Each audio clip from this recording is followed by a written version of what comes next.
Welcome to NCN news. నా పేరు పుష్ప. బులెటిన్లో ముందుగా హెడ్లైన్స్ చూద్దాం. రాజమహేంద్రవరం పార్లమెంట్కు భారీ అభివృద్ధి ఫలాలు, ఎంపీ దగ్గుబాటి పురంధేశ్వరి.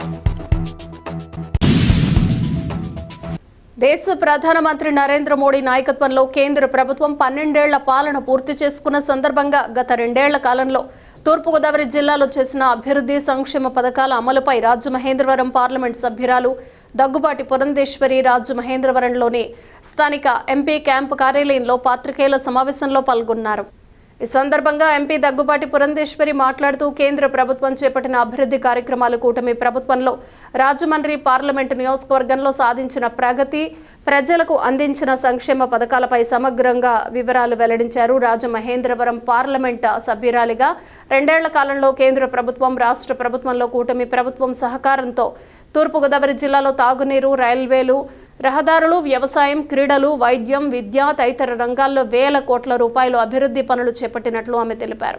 ప్రతి ఇంటికి సురక్షిత తాగునీరు అందించాలనే లక్ష్యంతో జల్ జీవన్ మిషన్ కింద 324.68 కోట్ల రూపాయలతో పనులు కొనసాగుతున్నాయన్నారు. ఇందులో రాజమహేంద్రవరం ప్రాంతానికి 202.02 కోట్లు, నిడదవోలుకు 94.31 కోట్లు, కొవ్వూరుకు 70.05 కోట్ల రూపాయలు మంజూరయ్యాయన్నారు. రాజమహేంద్రవరం రైల్వే స్టేషన్ ఆధునీకరణకు 271.43 కోట్లు, అనపర్తి స్టేషన్ అభివృద్ధికి 30.95 కోట్లు, నిడదవోలు స్టేషన్కు 27.13 కోట్లు కేటాయించినట్లు తెలిపారు.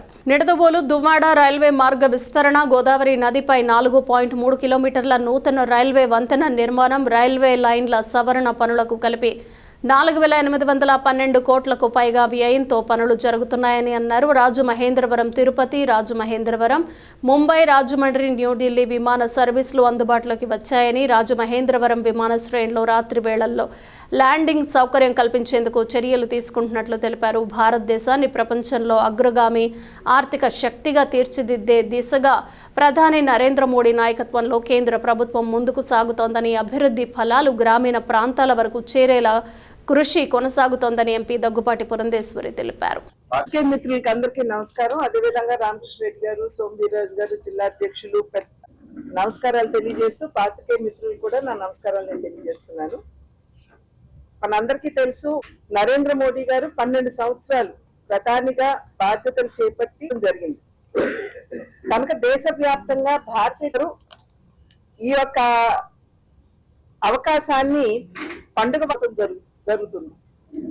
10-15 రోజుల పాటు ఏదైతే భారతీయ జనతా పార్టీ తయారు చేసుకుని మేమందరం కూడా కార్యక్రమాల్లో నిమగ్నం అవడం జరుగుతుంది. 12 సంవత్సరాలు మాత్రమే కదా అని చెప్పి ప్రశ్నించవచ్చు. జవహర్లాల్ నెహ్రూ గారు 1900 సంవత్సరాలు 1952 వరకు ఎన్నికల మాధ్యమంగా వారు మొదటి 5 సంవత్సరాలు వారు కాలేదు. వారు గురువుగా చేయాలంటే మన దేశంలో ఉన్నటువంటి కావచ్చు, ఇవన్నీ కూడా సవ్యంగా మనం చేసుకోగలిగినప్పుడే ఆ వికసిత్ భారత్ అనేటువంటి కళ మన సాకారం. కనుక ఇవాళ మన దేశంలో ఉన్నటువంటి వ్యవసాయోత్పత్తి, ఫుడ్ గ్రెయిన్స్ కి సంబంధించి 12 మెట్రిక్ టన్నులు ఇవాళ దాటినటువంటి విషయాన్ని కూడా మనం గమనించాలి. దీని మాధ్యమంగా దేశ ప్రజలకి, దేశంలో ఉన్నటువంటి యువతకి ఇచ్చినటువంటి సందేశం ఏమిటంటే, మన రాజ్యాంగంలో ఉన్నటువంటి సామాజిక న్యాయం మరియు సమసమాజ స్థాపన, అంటే అన్ని వర్గాల వారికి సమాన అవకాశాలు ఇవ్వాలి అనేటువంటి అంశం ఏదైతే ఉందో ఆ యొక్క మెసేజ్ ని యావత్ భారతదేశానికి, దేశంలో ఉన్నటువంటి యువతకి ఇది చాలా అవసరం కాబట్టి ఈ యొక్క మెసేజ్ ని ఈ కార్యక్రమం ద్వారా ఇవ్వడం జరిగింది. అదే విధంగా కేవలం ఏదో పట్టణ ప్రాంతాల్లో ఉన్నటువంటి నాయకులు మాత్రమే కాదు, షెడ్యూల్డ్ తెగల్లో ఉన్నటువంటి నాయకులు కూడా దేశానికి తమ జీవితాలని ఎలా అర్పించారు, ఏ విధంగా వారు స్వతంత్ర పోరాటంలో వీటన్నిటిలో కూడా పాల్పంచుకున్నారో దేశ యువతకి తెలియవలసినటువంటి అవసరం ఉన్నది. కాబట్టి ఎందుకంటే ఇప్పటి వరకు కూడా చరిత్ర కేవలం ఆంగ్లేయుల దృష్టికోణం నుండే మనం అర్థం చేసుకుంటున్నాం.